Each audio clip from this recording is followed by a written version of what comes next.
Hello everyone and welcome to this review of Forged in Battle's Napoleonic Battle of the Nile set. Got this package here which I'm yet to open, which has all of the models in it. Just gonna pop it open and take a look then. Just get rid of this staple. And we'll see if we can get all of these out. So these miniatures are 1 to 3,000 scale, so as you can probably see, they are very small. So I think that this is probably a third-rate ship. You got that there. Let's see if we can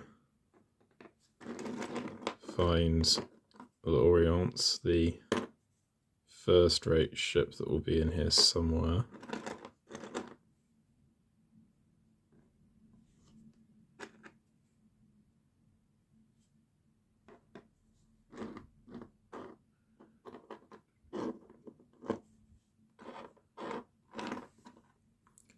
Here is one of the frigates, so we can see there. A little bit smaller than the third rate.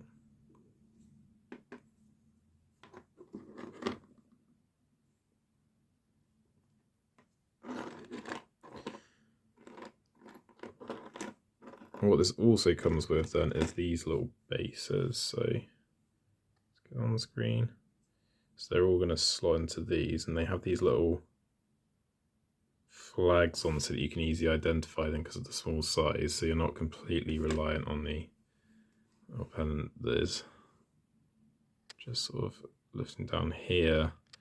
See, that's quite small on these, so you've got a little bit more to help you.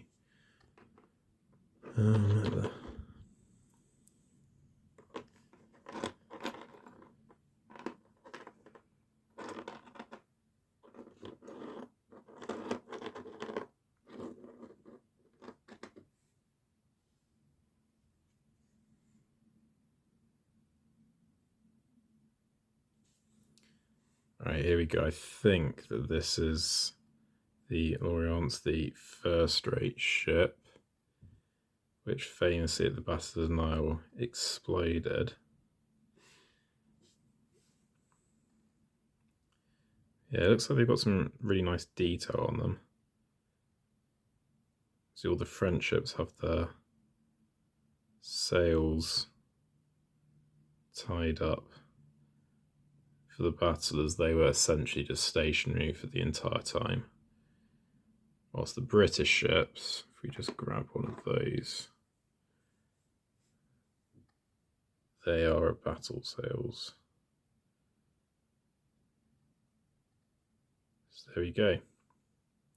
Right, I'm going to do a bit of cleanup on these, and then I will come back once they're all on their base. So here we go, we're back after me building them. And if we just have a quick look then. Broadly speaking, the flash came off fine. There wasn't really any problems with the miniatures, and you can bend the mass sort of back into place a little bit. They're maybe a little fragile, but they're not so fragile that I'd be worried about them breaking if you don't put them under too much strain. One thing I did notice with the bases is that you actually needed to do a little bit of work drilling the holes in. So you just have a look at these holes underneath. The pegs for some of the ships are too long, so they needed trimming down. And some of the bases, the holes weren't really drilled out properly. So that would be something to kind of look at. And it does mean you get some small gaps in between base and model. It was kind of unavoidable on a lot of these with those gaps.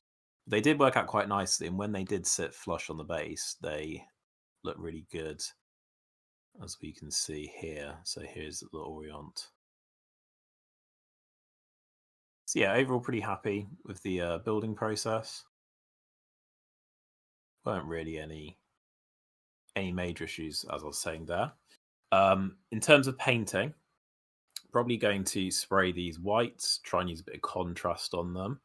think with such a small model, might actually be just easier to go with a contrast paint in terms of picking out details and then come back over with anything else rather than going back through the wash and things. I'm not sure if there's going to be actually enough on them for a wash and a regular highlight to kind of pick it out.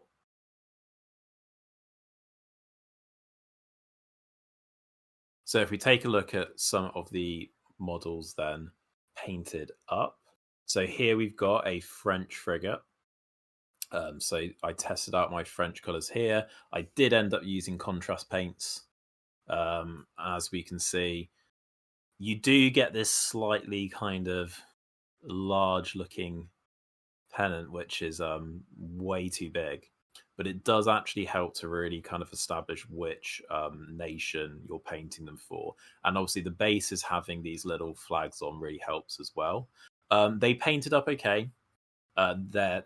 I will admit that painting up ships is not my favorite thing to do. I don't find it as enjoyable as painting up a sort of human figure. I find them slightly more interesting to do. But compared to painting up a sort of 1/700th scale ship that Warlord Games produces, these were a lot quicker to do, a lot easier to do. You can kind of get away with the cannons and just kind of giving the effect of them being there through some little dots. And yeah, nice and easy with the contrast paints, and then regular paints brought in just to help with the flag. If we take a little look now at one of the English third rates I've got painted up here. So there we go. One thing I would say about painting them, the bases are so flat, it's a little tricky trying to actually get the kind of effect of water. So I did actually kind of go back over, might be able to pick out, try to use a lighter blue just to give that effect of the water being kind of churned by the ship's movement with the British ships and their sails being down there moving. But you do get quite a nice effect. Flag's large enough that you can sort of pick out some details. Did just manage to get that kind of Royal Navy flag in place there. And of course, the little symbols, the little nationalities flags on the base does make it nice and easy at a distance. And here is what it looks like when you've got a few together. And I think the advantage of this scale is you can get a load of them together, you can form that line. And just like with all kind of smaller scale stuff, I think they just look better when you've got lots of them there. And I'm pretty happy with this. And in terms of what I wanted, quick to paint, quick to put together, no faffing around with, any of the ropes, trying to get all of that in place, no sort of having to tie all of that up in order to try and give the effect that this is a real ship. They're such a small scale that you don't need to worry about that. And in terms of using them for some games, I'll probably end up still using the Warlord Games rules, Black Seas.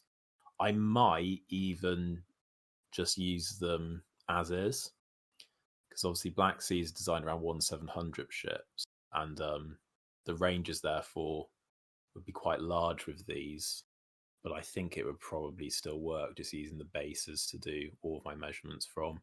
So that's the plan. So yeah, I probably would recommend these. I think they're a good price. I think that you're getting kind of more or less what you pay for.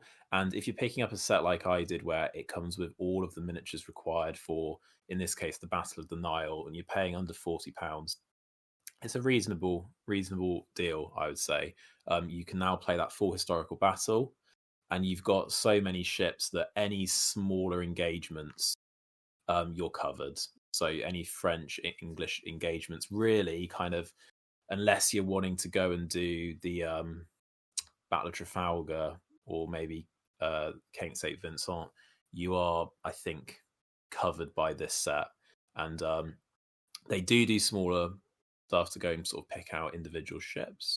And you can also, if you really want to, go and get stuff for the Battle of Copenhagen. Less interested in that personally, and more interested in the kind of traditional French-British sort of thing. But there we go. Yeah, recommend this set if you're interested in some small scale ships for your Age of Sail.